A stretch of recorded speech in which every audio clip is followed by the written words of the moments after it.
Tom Harrison had everything most people could only dream of. At 38, he ran one of the fastest-growing software companies in California. His office sat on the 40th floor of a glass tower in downtown San Francisco, with views that stretched from the Golden Gate Bridge to the Bay. Magazine covers called him a genius. Business schools taught case studies about his success. He owned 3 houses, 4 cars, and more money than he could spend in 5 lifetimes. But on that Tuesday morning in June, sitting in his leather chair worth more than most people's cars, Tom felt like the poorest man in the world. His phone buzzed with another text from his ex-wife, Jennifer. The same message she'd been sending for weeks. "Alex wants to know if you're still coming this weekend." Tom stared at the message, his finger hovering over the keyboard. His son Alex was 12 now, almost 13. When had that happened? It felt like yesterday when Alex was 5, running around Tom's old apartment begging his dad to read him bedtime stories. Now Alex lived in Chicago with his mom, and they talked maybe twice a month on video calls that always felt forced and awkward. The divorce had been final for 3 years. Not messy, just sad. Jennifer never asked for more money than she needed. She never kept Alex away from his father. She simply wanted what Tom couldn't give. A husband who came home before midnight, who remembered school plays and soccer games, who chose family dinners over client meetings. Tom had thrown himself into work after the divorce. Building the company became his obsession. Every late night, every missed weekend, every skipped vacation was justified by the growing numbers on his bank statements. He told himself he was building something for Alex's future, a legacy, security. But deep down, he knew the truth. Work was easier than dealing with the guilt of being a father who had forgotten how to be present. Now Alex was almost a teenager, and they barely knew each other. Tom finally typed back, "Yes, I promised, didn't I?" The camping trip had been Jennifer's idea, actually. Last Christmas, when Tom flew to Chicago for his awkward 2-day visit, she had pulled him aside while Alex was opening presents. "He needs his dad," she had said quietly. "Not your money. Not expensive gifts, just you. Real time together. Away from your phone and your meetings." She suggested a father-son camping trip, something active. Something that would force them to talk and spend real time together. Tom had immediately started planning an elaborate vacation. Maybe rent a cabin in Aspen, hire a guide, book the best restaurants. But Jennifer stopped him. "Keep it simple, Tom. He just wants his dad." So Tom had booked a basic campsite in Yosemite for a long weekend in June. 3 days, 2 nights. No business calls, no emails. Just him and Alex trying to figure out how to be father and son again. The trip started better than Tom had expected. Alex was quiet during the 4-hour drive from San Francisco, but not sullen. He seemed genuinely excited about the adventure. They set up their tent together, and Tom was surprised to discover that Alex actually knew what he was doing.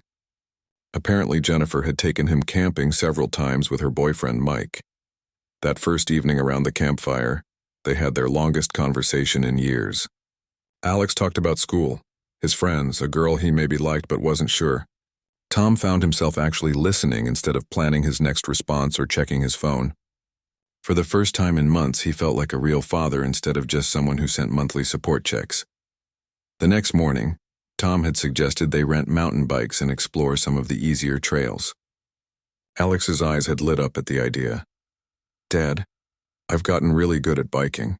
Mom and Mike took me to this place in Wisconsin last summer where we rode for like 20 miles. Tom felt a familiar pang of jealousy hearing about Mike, but pushed it down. This weekend wasn't about his wounded ego. It was about Alex. They rented bikes from the park's visitor center.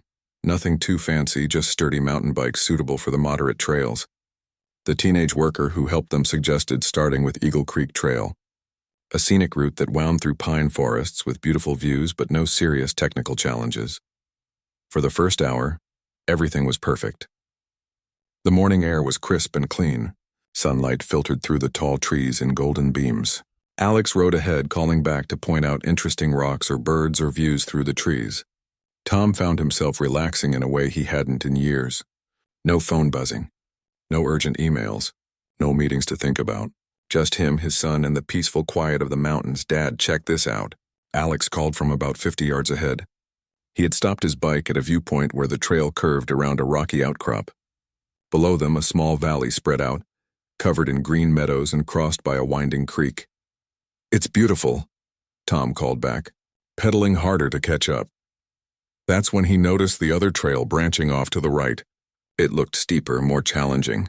A wooden sign marked it as Diamond Ridge Trail, for experienced riders only. Tom was about to steer Alex away from it when his son spoke up. "Dad, could we try that one? It looks more exciting." Tom hesitated. The responsible father in him said no. But looking at Alex's eager face, he found himself wanting to impress his son. To be the cool dad instead of the absent one. To prove he could keep up with a 12-year-old boy. "I don't know, Alex, that sign says experienced riders only." "Come on, Dad. We're doing great on this trail. And you used to mountain bike all the time, right? In college?" Tom had mentioned that the night before around the campfire. How he used to spend weekends in the mountains during his college years, before law school and business school and the startup world consumed his life.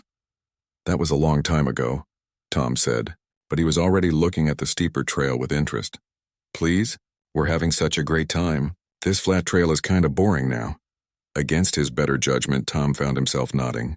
"Okay, but we take it slow. And if it gets too difficult, we turn around immediately. Deal? Deal."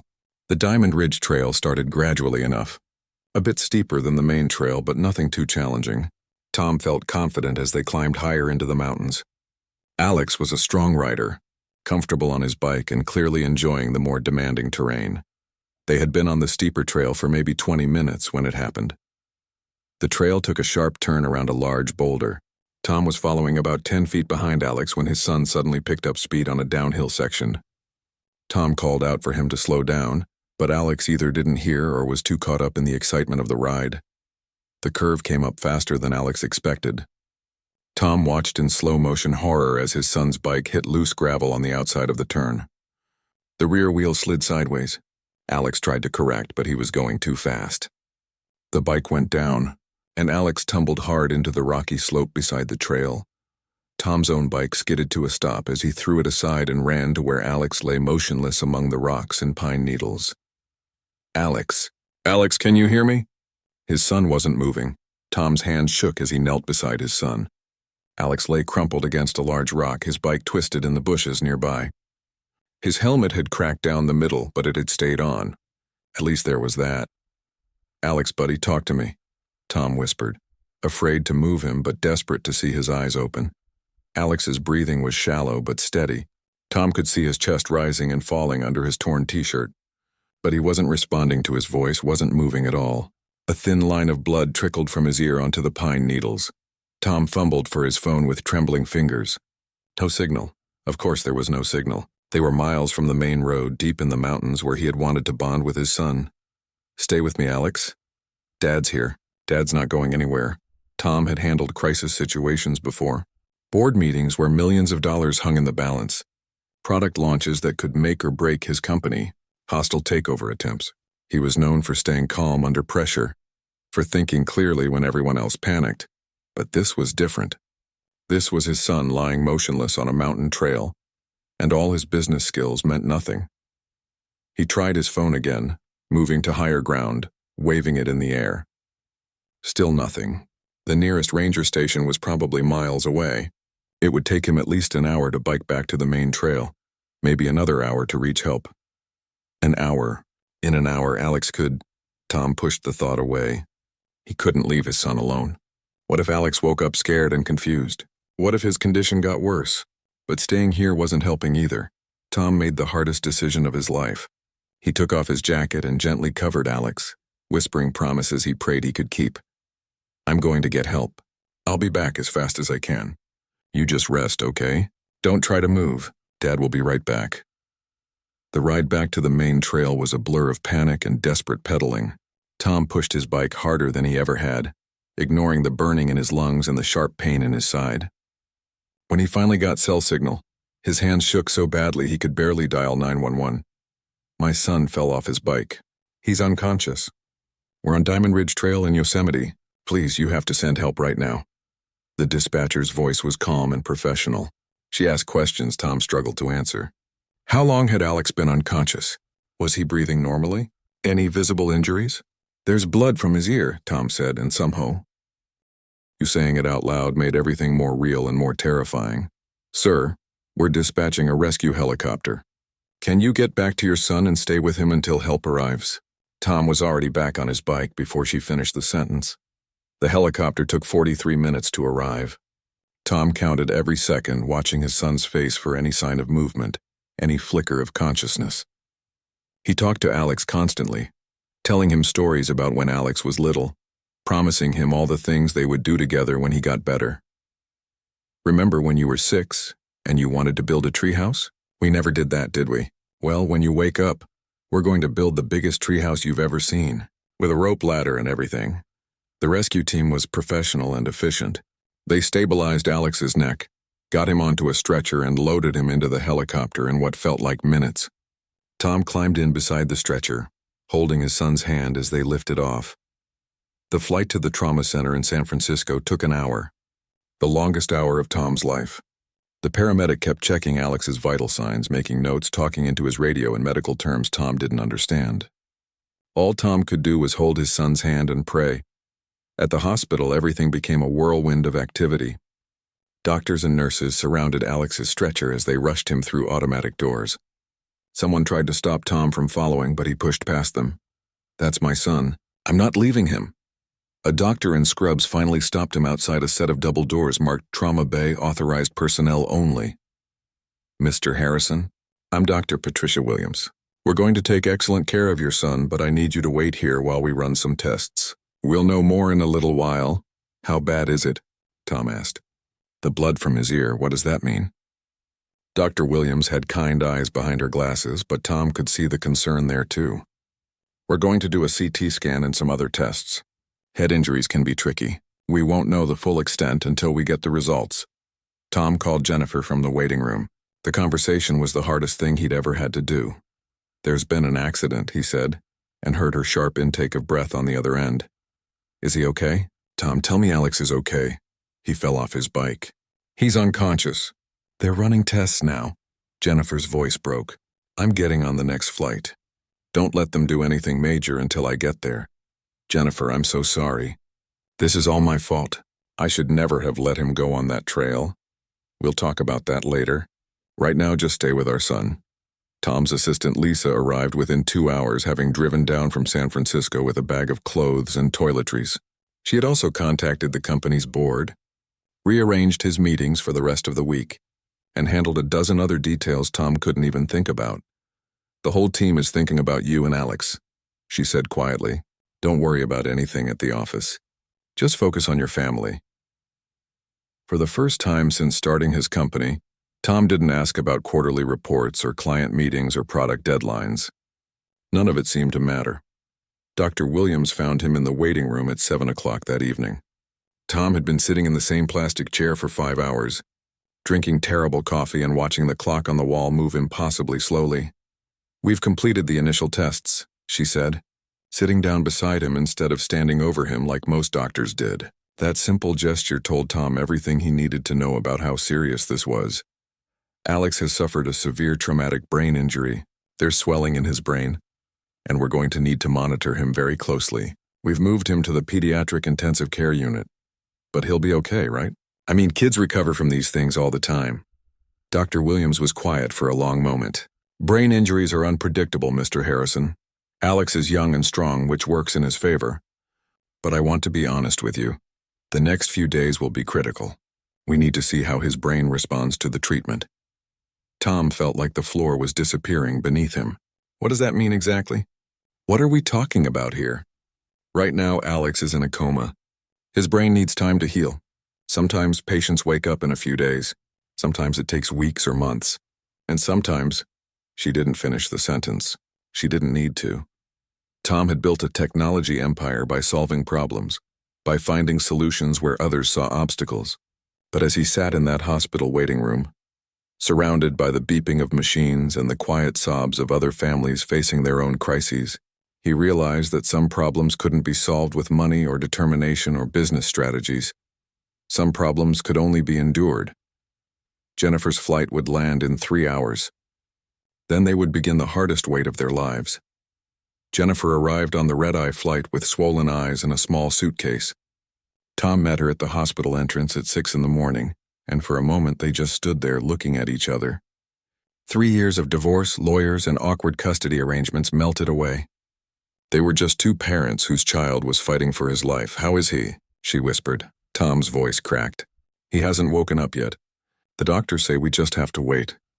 They walked to the pediatric ICU together, past rooms filled with other families living their own nightmares.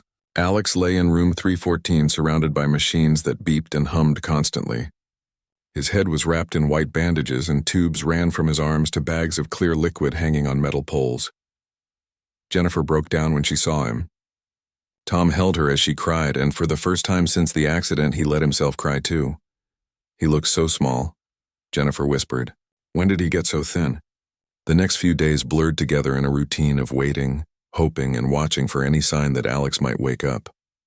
Tom had never spent so much time in one place without working. His phone buzzed constantly with messages from his office, but he barely looked at them. Lisa handled everything she could, and what she couldn't handle would have to wait. Jennifer took the day shifts. Tom took the nights. They talked to Alex constantly, reading him his favorite books, playing music from his phone, telling him stories about family trips and funny things he'd done as a little kid. The nurses said hearing familiar voices might help, even if he couldn't respond. Dr. Williams checked on Alex twice a day, always with the same careful optimism. "His vital signs are stable. The swelling in his brain is going down slowly. These things take time, but how much time?" Tom found himself studying other families in the ICU, trying to figure out their stories. The elderly man in room 318 had been there for 2 months after a stroke.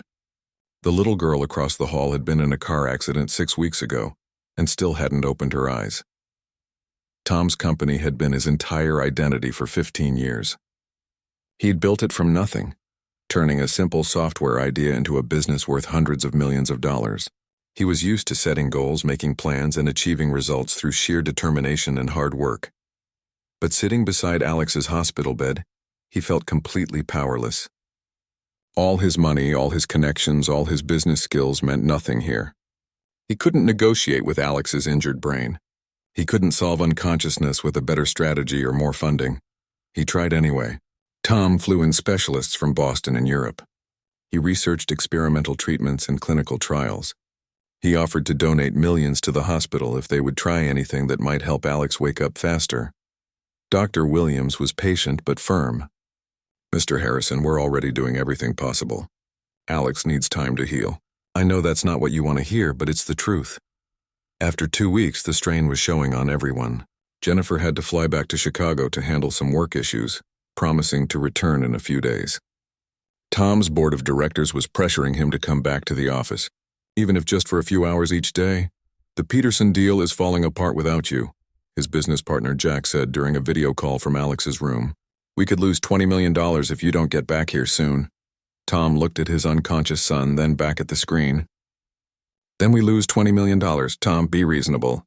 You sitting in that hospital room isn't helping Alex get better. You need to think about your future, about the company you've built." Tom ended the call without responding. Jack was right about one thing.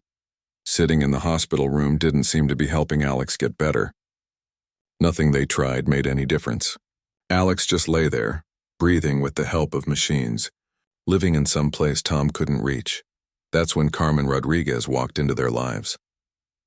Tom first noticed her on a Tuesday morning during the 3rd week. She was talking to Alex like he was awake and listening, her voice cheerful and warm in a way that felt almost inappropriate in the serious quiet of the ICU. "Good morning, Alex. It's a beautiful day outside. The sun is shining, and I bet when you wake up you're going to want to get outside and feel that sunshine on your face." Tom looked up from his laptop where he'd been trying to focus on emails. Who was this woman, and why was she talking to his son like everything was normal? Carmen was probably in her 40s, with graying hair pulled back in a practical ponytail, and kind eyes that seemed to actually see people instead of just looking through them. She wore scrubs covered in cartoon animals, and she moved around Alex's room with the confidence of someone who had been doing this job for years. "You must be Alex's dad," she said, extending her hand to Tom. "I'm Carmen Rodriguez, the new physical therapist.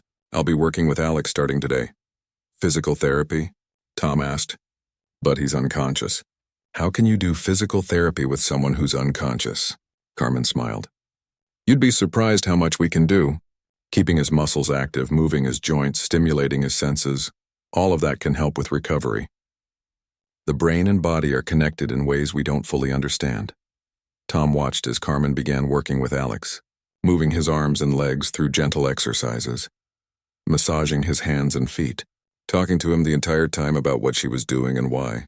"I'm working on your left arm now, Alex. Gotta keep these muscles strong for when you're ready to use them again. Your dad's here watching and he looks like he could use some coffee. Has anyone told you your dad looks like he hasn't slept in weeks?" Despite everything, Tom almost smiled. "I've been getting some sleep." "Uh-huh," Carmen said, not looking convinced. "When's the last time you went home?" "Had a real meal. Took a shower that lasted longer than 5 minutes?" Tom couldn't remember. The days had all blended together into one long, horrible waiting period. "Look, Mr. Harrison," Tom, "I've been doing this for 22 years. I've seen a lot of families go through what you're going through right now. And I can tell you that running yourself into the ground isn't going to help Alex wake up any faster. I can't leave him," Tom said quietly. "What if he wakes up and I'm not here? What if something happens?" Carmen finished the exercise she was doing and turned to face Tom directly. "Alex isn't going anywhere. And when he does wake up, he's going to need his dad to be strong and healthy, not exhausted and sick from worry." She was the first person who had talked to him like a regular human being, instead of like a CEO whose son was in a coma. No careful medical language, no walking on eggshells around his money and power. Just straight talk from someone who had seen this before. "Besides," Carmen continued, "recovery isn't just about the patient. It's about the whole family learning how to hope again, how to take things one day at a time instead of trying to control everything." Tom realized she was talking about him. Carmen arrived every morning at exactly 8 o'clock, and within days Alex's room felt completely different. Where before there had been the quiet beeping of machines and whispered conversations, now there was music, laughter, and the constant sound of Carmen's voice treating Alex like he was an active participant in everything happening around him. "Alex, your dad brought his guitar today," Carmen announced on her 4th day working with them. "Did you know your dad used to play in a band in college? I bet you didn't know that about him." Tom looked up from the corner where he'd been trying to work on his laptop. "How did you know about the guitar?" "Your ex-wife mentioned it when I called her yesterday. She thought Alex might like hearing you play some of his favorite songs." Tom felt a familiar flutter of panic. "I haven't played in years. I'm probably terrible now." "Perfect," Carmen said cheerfully. "Alex won't judge you. And besides, it's not about being good. It's about connection." Carmen had this way of making everything seem possible. While doctors spoke in careful medical terms about brain trauma and recovery statistics, Carmen talked about Alex like he was just taking a very long nap and would wake up any day ready to get back to his life. She taught Tom techniques that seemed almost too simple to matter. How to massage Alex's hands and feet to keep the blood flowing, how to move his arms and legs through gentle exercises, how to watch for tiny changes in his breathing or facial expressions that might mean something. "See how his eyelids fluttered just then when you were talking about the camping trip?" Carmen said one afternoon. "That's not random. He's processing what you're saying somewhere in there." Tom wasn't sure he believed her, but he wanted to. For the first time since the accident, someone was giving him something to do besides just sit and worry. Carmen also had strict rules about the room environment. She brought in a small speaker to play Alex's favorite music, songs from his phone that Jennifer had helped identify. She insisted the blinds stay open during the day so Alex could feel the natural rhythm of sunlight and darkness. She even brought in a small plant. "Hospitals are depressing enough," she explained. "We're creating a space where healing feels possible." Most importantly, Carmen never let anyone treat Alex like he wasn't there. When doctors came in to check on him, she would introduce them to Alex by name. When other staff members talked about his case, she would remind them to speak directly to Alex, not just about him. "He's not a medical case," she told Tom one day. "He's a 12-year-old boy who loves soccer and hates broccoli, and probably has a crush on some girl at school. Don't let anyone forget that." At first, Tom found Carmen's approach almost annoying.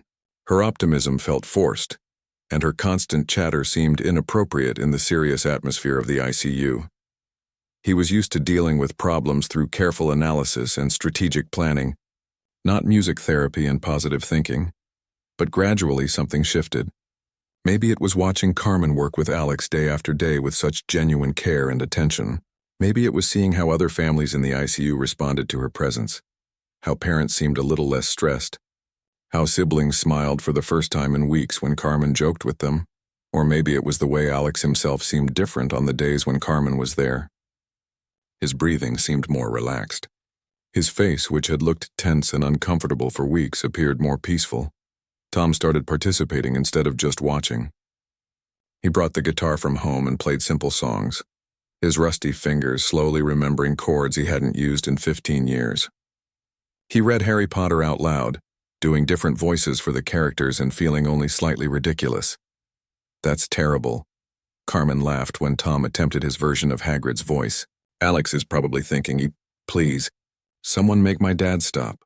But she encouraged him to keep going, to keep talking, to keep believing that Alex could hear everything. The daily routine became Tom's lifeline. Morning exercises with Carmen, afternoon reading sessions, evening music, constant conversation about everything and nothing, school gossip Jennifer shared over the phone, funny stories about Alex as a little kid, plans for things they would do together when Alex recovered. Tom's business partners stopped calling as much. His assistant Lisa handled more and more decisions without consulting him. For the first time in his adult life, Tom's world had shrunk to the size of one hospital room, and somehow that felt right. "You're different," Jennifer observed during one of her visits from Chicago. Calmer somehow, Tom realized she was right. The desperate anxiety that had consumed him for the first few weeks had settled into something more manageable. He was still scared, still worried about Alex's future, but the sharp edge of panic had dulled. "Carmen says healing isn't just about Alex," Tom said. "Maybe I'm healing too." After a month of working together, Carmen started pointing out things Tom hadn't noticed. How Alex's muscle tension seemed different during certain conversations. How his breathing patterns sometimes changed when they played specific songs. How his eyes, though closed, seemed to track voices moving around the room. "Are you sure?" Tom asked. "Or are we just seeing what we want to see?" "Maybe both," Carmen admitted. "But does it matter? Hope isn't about being certain. It's about staying open to possibilities." Dr. Williams remained cautiously optimistic during her daily visits. The swelling in Alex's brain had continued to decrease. His vital signs were stable. But she couldn't predict when or if he might wake up. "Every case is different," she reminded them. "Some patients wake up suddenly after months in a coma. Others show gradual signs of awareness over weeks. And some—" She didn't finish that sentence, but Tom understood. Tom's company's board had been patient, but their patience was wearing thin. The Peterson deal had fallen through. 2 major clients had switched to competitors. Stock prices were dropping as news leaked about Tom's extended absence. "You need to make a decision," Jack told him during a tense video call. "Come back and run your company or step down and let someone else do it." Tom looked at Alex lying in the hospital bed, then at Carmen, who was quietly organizing supplies in the corner but obviously listening. "How long do I have to decide?" "The board meets next Friday. One way or another, we need an answer." That was 6 days away. Tom had built his entire identity around being a successful businessman. The company wasn't just his job, it was his creation, his legacy, his proof that he mattered in the world. But sitting in that hospital room, watching Carmen gently exercise Alex's arms while humming along to a song on the radio, Tom realized something had changed. The company that had once felt like the most important thing in his life now seemed very far away. What mattered was right here in this room. His son, who needed him to believe in miracles, and Carmen, who had taught him that sometimes the most important work you can do is simply showing up and refusing to give up hope. Friday was coming, whether he was ready or not. Friday morning arrived gray and cold, with rain pattering against the hospital windows. Tom sat slumped in the chair beside Alex's bed, staring at his phone. In 2 hours, his company's board would meet to decide his future. Jack had been calling all week, but Tom hadn't answered. 6 weeks. Alex had been unconscious for 6 weeks now. The doctors were starting to use words like long-term care and permanent disability. The insurance company was pushing to move Alex to a less expensive facility. Other families had come and gone from the ICU, some celebrating miraculous recoveries, others saying heartbreaking goodbyes. But Alex just lay there, breathing steadily, living in some unreachable place between sleep and waking. Jennifer had flown back to Chicago the day before to handle a work crisis, promising to return by the weekend. Tom felt more alone than he had since those first terrible hours after the accident. Even Carmen's usual morning energy seemed dimmed by the weight of so many weeks without progress. "You look like you haven't slept at all," Carmen said as she entered the room with her usual supplies for Alex's daily exercises. Tom rubbed his face. "I keep thinking about everything I should have done differently. The trail we should never have taken, the divorce that broke our family apart, all the soccer games I missed, all the bedtime stories I never read. Maybe if I had been a better father, if Alex and I were closer." "Stop," Carmen said firmly, setting down her supplies. "That kind of thinking will drive you crazy. Trust me, I've seen it destroy families." She pulled up a chair next to Tom's. This was unusual. Carmen typically spent her time focused on Alex, not counseling depressed parents. "Can I tell you something about my own son?" she asked. Tom looked up, surprised. In 6 weeks, Carmen had never mentioned having children of her own. David is 24 now. When he was 15, he got involved with the wrong crowd, started using drugs, skipping school, staying out all night. I was a single mom working 2 jobs, and I thought it was all my fault. Maybe if I had been home more, maybe if I had been stricter, maybe if his father hadn't left. Carmen's voice got quiet as she continued. "One night David overdosed. Heroin. He was in a coma for 8 days. And I sat beside his bed just like you're sitting beside Alex's, blaming myself for everything I had done wrong as a mother." "What happened?" Tom asked. He woke up, went to rehab, got clean, started college late but finished with honors. Now he's a teacher working with at-risk kids. Carmen smiled slightly. "But here's what I learned during those 8 days. Blame is poison. It doesn't help anyone recover. Love is what heals. Hope is what sustains us. That's all we really have." Tom's phone buzzed with another call from Jack. He declined it and turned the phone face down. "They want me to choose between my son and my company," Tom said quietly. 15 years of work, hundreds of employees depending on me, millions of dollars. They say I need to come back or step down permanently. Carmen was working on Alex's legs now, moving them through gentle exercises as she had done every day for weeks. "What do you want to do?" "I want Alex to wake up. I want to take him home and teach him how to drive and help him with homework and do all the normal father things I never made time for." Tom's voice broke slightly. "But what if he never wakes up? What if I give up everything and he never gets better? And what if you go back to work and miss the moment he opens his eyes?" Carmen asked. "What if you spend the rest of your life wondering what might have been different if you had just stayed?" Before Tom could answer, Dr. Williams appeared in the doorway. She had the careful, professional expression that Tom had learned to dread over the past 6 weeks. "Mr. Harrison, could I speak with you privately?" Tom's heart sank. In 6 weeks, no conversation that started with, "Could I speak with you privately?" had ever brought good news. They stepped into the hallway and Dr. Williams got straight to the point. "We need to start discussing Alex's long-term care options. The insurance company is pressuring us to transfer him to a different facility." "What does that mean exactly?" "It means a place that specializes in long-term care for patients who may never wake up. They're not equipped for active treatment, but they can provide basic life support indefinitely." The words hit Tom like a physical blow. "You're giving up on him." "Mr. Harrison, I want to be honest with you.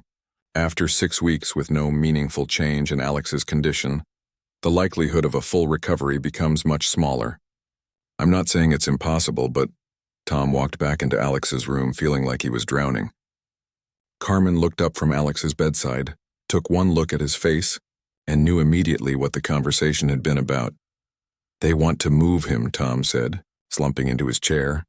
Carmen's hand stilled on Alex's arm. "When?" "Next week. To some long-term care place where he can just exist. Until whenever." Tom put his head in his hands. Maybe they're right. Maybe I'm just fooling myself thinking he's going to wake up. Maybe it's time to accept reality and try to salvage what's left of my life. For the first time since Tom had met her, Carmen looked genuinely angry. "Reality?" she said, her voice rising slightly.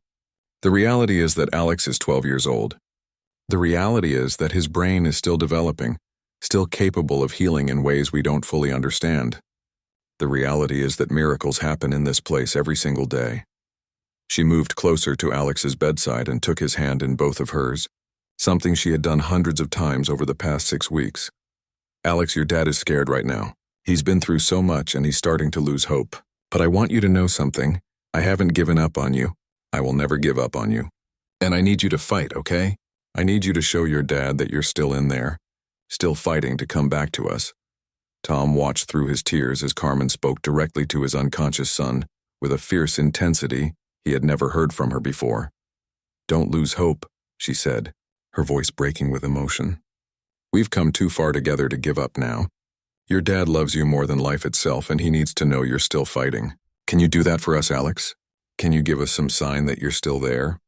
The room fell completely silent except for the steady beeping of the heart monitor and the soft hiss of the ventilator. Tom held his breath, watching Alex's still face, knowing this was probably foolish but unable to look away. And then, so faintly that Tom almost missed it, Alex's fingers moved against Carmen's palm. Not a random muscle spasm or an involuntary reflex, a deliberate, unmistakable squeeze. Carmen gasped and looked at Tom with tears streaming down her face. "Did you see that?" Tom was on his feet instantly, moving to the other side of Alex's bed. "Alex, can you hear us?" Another squeeze, stronger this time. And then, like the sun coming up after the longest night of their lives, Alex's eyelids began to flutter.